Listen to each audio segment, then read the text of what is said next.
Hello and welcome to my studio today. My name is Hilke Kurzke. I'm one of the organizers of the Knots Book Arts Festival 2022. And this video is part of a series that's supposed to help you with your entry for the competition. Please find out all about this on our website and also all the related activities. The topic for today's video is pop-up books. You probably all know what a pop-up book is, or more generally one would speak of a book with moving elements. Let's look at one example. This is the Lego pop-up book by Matthew Reinhardt, and this is the first page. And you know these Lego kits where you can build 3 different things. So the first thing you can build would be this car, and then it says here 1 lift. If you move this over, it turns into this airplane here with a propeller. And then pull 2, you can also build a dinosaur. And this all folds flat. That's just, to me, it's absolutely amazing. On the other end of the complexity spectrum, there are things like this card. You probably made something like this before. So there's this chiclet and its beak comes out from the card kind of, and while you move the card, the beak opens and closes. If you compare this chiclet card with a Lego pop-up, they just seem stunningly far apart and like a completely different thing. Well, if you look at the basic elements of what's going on in a movable complex thing like this, it actually relies on the clever use of very few basic elements. And I'm going to show you one of those today. I recommend you just try the things out along with me. You'll need an instant book, and when using a pop-up, you need the pages to be fairly sturdy. Best make a book out of cardstock, and it doesn't have to be as big as mine here. Any size will do. This here is now an example of the box of the pop-up I want to show you. You can see how this comes out, and it's made by making, if you fold the page, you have these parallel cuts, and you push this out and through, and then this comes to the top. So let's try this. I want to make it across this fold, so I fold open my instant book. I take out a pair of scissors, and obviously you would measure properly, but just to try it out, I'm just making 2 parallel cuts here. And then I push out the fold to the front. And then you need to fold it down properly so that you get the folds on the other side. And there it is, our box. If you look at the simple card example here, you see that something's missing from the spine, but that's not happening for the instant book because it all has double pages, so that's really convenient. Let's think about how we could use such a box now. So a very typical example would be someone holding something. So the box that comes out is the thing itself you're depicting. The way we made it here, the right and left sides are always the same size, by the way. We're going to change this up soon. So yeah, here it's a guy holding a newspaper, and so the newspaper itself is coming out, and that's the box.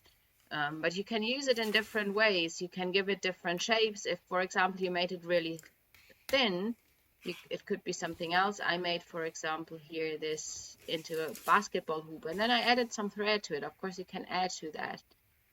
But you can also change the shape of the box. If you angle your cuts, then the box will have these angled sides. Or in this example here, they made several boxes on top of each other of different size. So the cuts would have been in the same width from each other, but at different depth. And there they shaped the cuts to give it an altogether different shape.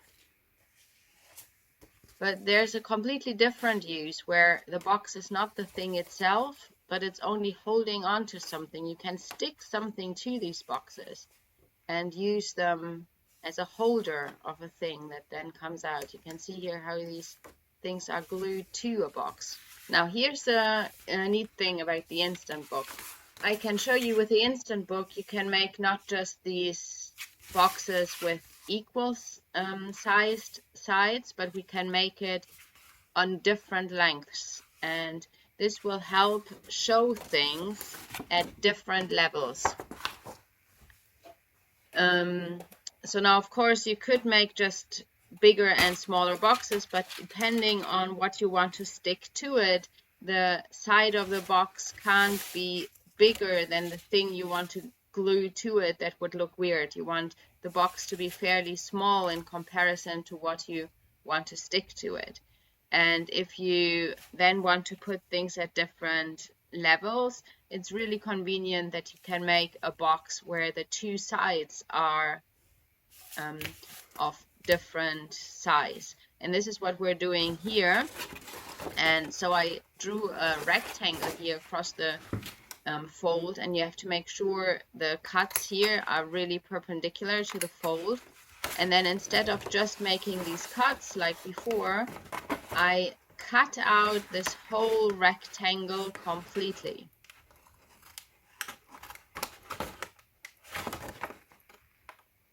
This is a bit tricky, and you have to make sure you're doing a neat job, kind of.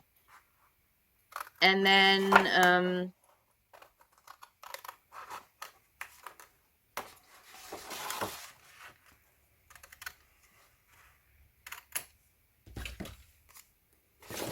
we flip this thing around, the strip we just cut out, you turn it around and stick it in again with some tape. So I'm using just painter's tape here. The neatest thing to do would actually be take a strip of paper, glue it up with glue stick, and use that as a paper tape. I'm making the rectangle I cut out just a teensy bit smaller than the hole. In this way it will move better. Or actually in this case I failed to make it a teensy bit smaller, and it's quite a bit smaller, and you might see the tape. That's another reason why using paper tape or improvised paper tape is best. But this is a really easy way. Now you can essentially do the same, but it wants to flip out now already in the other direction because you reverse this fold, and you can just fold it over, and you'll see these two boxes, and they have the same or about the same height, but they come out at different levels. Let's play with this idea a little bit. If you make a box, this pop-up in a book, you'll get new folds, and in these folds you can actually make a box again. Of course you can put them side by side, but you can make boxes on boxes, and you can reiterate this again and again, which is what I'm going to try now.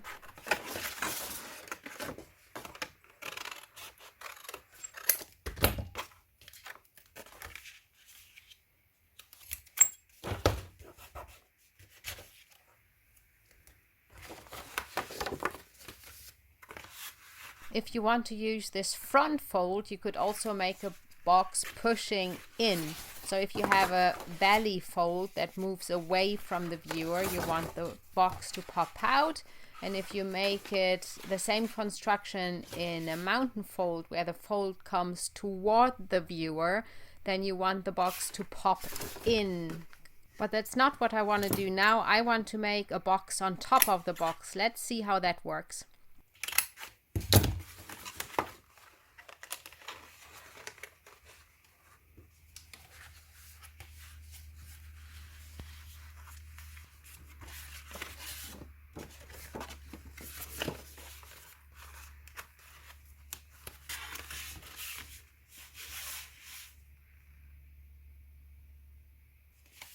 Let's try another box in front of the smaller box this time. You can combine this in all kinds of ways, beside each other, and in the two side by side they can have smaller boxes. Some can come in, some can go out. I'm looking forward to seeing what you'll create. And once you have your construction finished, the next question is, what is the meaning of it? How does it tie in together with the rest of the book? This is an example I found here, which could be an illustration for the Lost Cat book I showed you in one of the earlier videos. I hope this little introduction to pop-up books, and especially to making boxes, helped you really make your instant book pop. There's still about a week left to finish your book and enter it into the Knots Book Arts competition. If you don't know how it works, go to our website. There's a sub-menu about the competition, and hopefully all your questions will be answered there. If you still don't understand something, you're always free to send us an email, and we answer all questions as soon as we can. And to those of you who were waiting for weekly updates, and those who are observant enough to see that I'm now wearing a different outfit than in the introduction to this video, this is the reason. Between starting to film this episode and concluding it today, there's actually a 5-week gap in which I fell quite seriously ill with COVID first, and then the school holiday started and my children are home now and keeping me busy every day. So although this date was always meant to be the final date for the last video, I had some more videos planned which I couldn't make and present, and I apologize for this. But there are plenty of ideas in the videos I did make and which you can find on this channel. So if you don't have an idea what to make, maybe just re-watch a couple and see what you come up with. I'm looking forward to seeing your book.